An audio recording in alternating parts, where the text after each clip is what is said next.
Hello বন্ধুরা, সবাই কেমন আছো? আশা করি ভালো। আজকে আরেকটি নতুন মিনি ব্লগ নিয়ে চলে এসেছি আর সবাইকে জানাই হোলির অনেক অনেক শুভেচ্ছা। হ্যাপি হোলি। আর এই দেখো সকাল সকাল রং নিয়ে পুরো চারিদিকে শুরু হয়ে গেছে আর আমি এখানে বানাচ্ছি ঠান্ডাই সব কিছু দিয়ে। এই ফার্স্ট আমরা ট্রাই করছি কীভাবে বানাবো। হ্যাঁ, ভাং ঠাং কিছু দিব না, তবে হ্যাঁ আর যা যা দরকার মোটামুটি সবই প্রায় দিয়ে এখানে বানানো শুরু করে দিয়েছি। এখন দিচ্ছি মিষ্টি দই দিয়েছি, টক দই আমরা দিইনি, আমি জানি না কী কী ঠিক মতো দেয়, ইউটিউবে দেখে বানাচ্ছি। আর এখানে যে এই ঠান্ডাইটা সব কিছু দিয়ে মিশানো হচ্ছে। আর আজকে হোলি স্পেশাল লাঞ্চে ছিল ডাল, এখানে ছিল মাটন কষা, চিকেন কষা, পটল ভাজা আর মাছ ভাজা। এটুকুন খেয়ে, কারণ তাড়াতাড়ি খাওয়া দাওয়া করে আবার তো হোলি খেলতে বের হতে হবে না। আর এদিকে দেখো আমি পটল ভাজা ভাজছি আর মাছ ভাজা ভাজছি।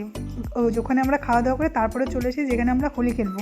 আমাদের বাড়ির পাশে এই জায়গাটা করা হয়েছে যেখানে আমরা সবাই মিলে হোলি খেলবো। আর এই দেখো আমরা হোলি খেলা শুরুও করে দিয়েছি আর এখানে পুরো নাচানাচি হচ্ছে, সবাই মিলে নাচানাচি করে। এখানেও খাওয়া দাওয়ার ব্যবস্থা ছিল, এখানে জিলিপি ছিল, শরবত ছিল, ঘুগনি ছিল, সবাই মিলে খুব মজা করেছি। তোমরা কেমন হোলি কাটালে আমাকে কিন্তু অবশ্যই জানাও। তো আজকের ব্লগটা এখানেই রাখছি, তোমরা আমাদের একটু নাচটা দেখো আমরা কীভাবে নাচলাম। তোমাদের যদি আমার চ্যানেলটি ভালো লাগে অবশ্যই লাইক, কমেন্ট এবং সাবস্ক্রাইব করে দিও। আর হ্যাঁ, সাবস্ক্রাইব করতে কিন্তু একদমই ভুলো না। আর আমরা দেখো এখানে একবার পাগলের মতো নাচানাচি শুরু করে দিয়েছি সবাই মিলে।